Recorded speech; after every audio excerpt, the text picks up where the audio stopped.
All right, William. So, obviously Long Island, Central Florida, then you kind of meet in the middle here in Richmond. How has the adjustment been for you, and what's your I imagine now 4 games in, your comfort level is pretty good here. Yeah.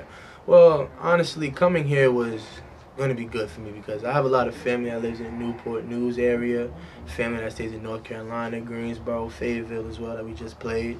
And it was a great experience coming here, playing with a couple guys that I played with at UCF, and, coming here made me feel a little bit more comfortable.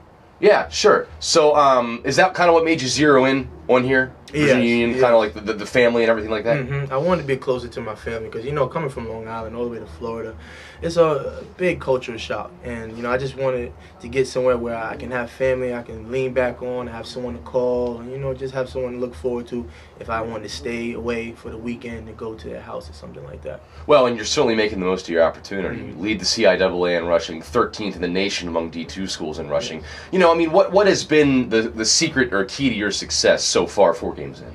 Well, I'm just zeroing in practice and just understanding what it takes to, to win games. Listening to Coach James, taking it all in. This is a family, and I feel it's a family. In and out of the weight room and in the film room with my linemen. It's a great opportunity to be playing with those guys. Without them, I wouldn't have the numbers that I have now. Well, last year, and I'm sure you know by now, their first playoff berth in 24 years last year. Yes, sir. What's the kind of the excitement level in the locker room that you walked into when you first got here? Kind of the expectations, you didn't experience those kind of down years here, so you came in when expectations were already high. Yes, well, we were looking forward to going to the season. A lot of guys that transferred in, and, we just wanted to get it rolling. We wanted to click, we wanted to know each other, learn each other's tendencies, and just get it started as soon as possible. Yeah, certainly. What has been, you said Central Florida was kind of a culture shock. Yes. What's been the biggest culture shock about Union or Richmond, or has there been any? Not many, not much of a cultural shock, because I'm kind of went back up north, I was down south and everything like that. But it hasn't really been much change for me, just understanding that it's, it's a lower level and everything like that, and I have to adjust to it, but I don't take anyone lightly. How did your time at UCF kind of prepare you for what you're doing now? Mentally and physically, because, I learned a lot, in high school. I didn't really watch film every day that I was supposed to and learn the opponents and what their tendencies are and what they're good at and where they like to line up, the levels of the linebackers and their safeties, rotating. And once I got to UCF, it really took a big part on me to watch film and understand who I'm going up against every week. And learning that and being up under Coach O'Leary, that was great for me to understand and get smarter in football. Yeah, so you feel you're a smarter player now than you were when before. 10 times smarter. How does experience, how's your experience now helping you become a better player for like next year? What are the experiences that you're seeing yourself get now that you can kind of build on? Pretty much just taking it day by day, coming into a new school and understanding that I do have a role, but I don't want to be the guy that's telling people what to do just because of a school that I came from. Right. I want to fit in. I want people to like me. I want to like them as well. And I just want to click as a team and bond and, just win something. With that said, do you put a little bit of a leadership responsibility on your shoulders? Because a lot of people, and I say that just to piggyback, I say that because people look at the guys that have the stats and the numbers, and, it's like a natural way to look to them. You know what I mean? Yeah, on the field, during practice, I try to be the leader, and I try to be a little bit more vocal. That's something that I've been working on as I've been getting older and smarter in the game of football.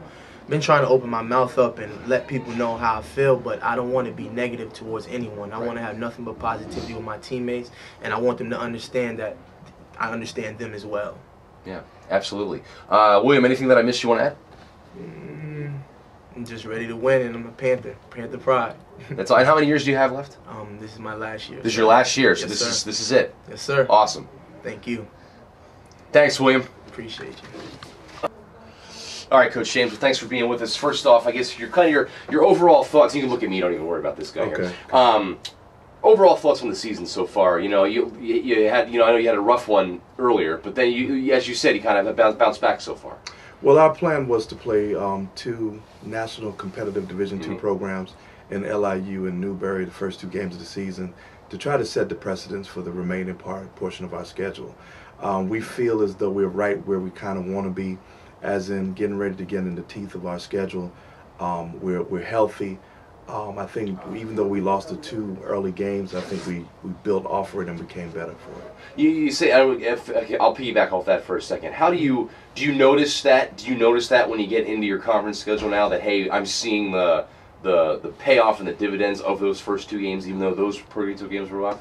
Well, absolutely. I feel as though playing that tough schedule early on has helped us in with our fortitude in this part of the season, and it's definitely made us a stronger team.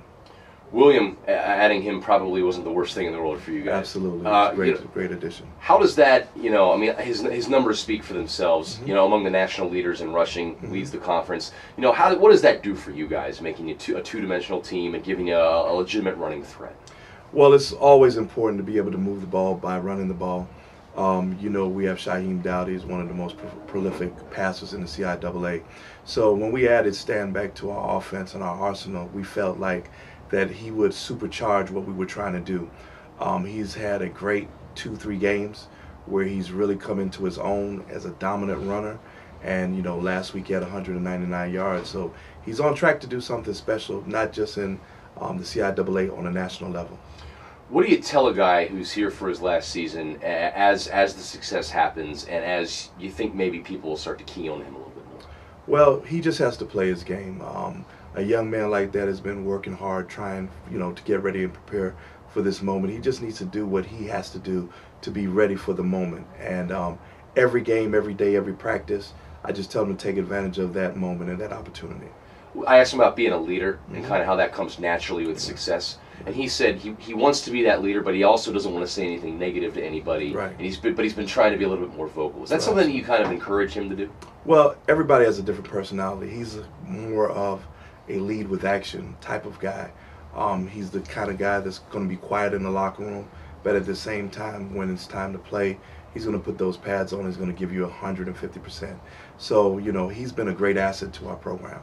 I know your Florida ties are pretty strong. Yes, sir. Is that how you stumbled upon him? Is that how you found him? Yes, a Long Island guy that went to Central Florida and now ended up in Richmond, Virginia? Absolutely.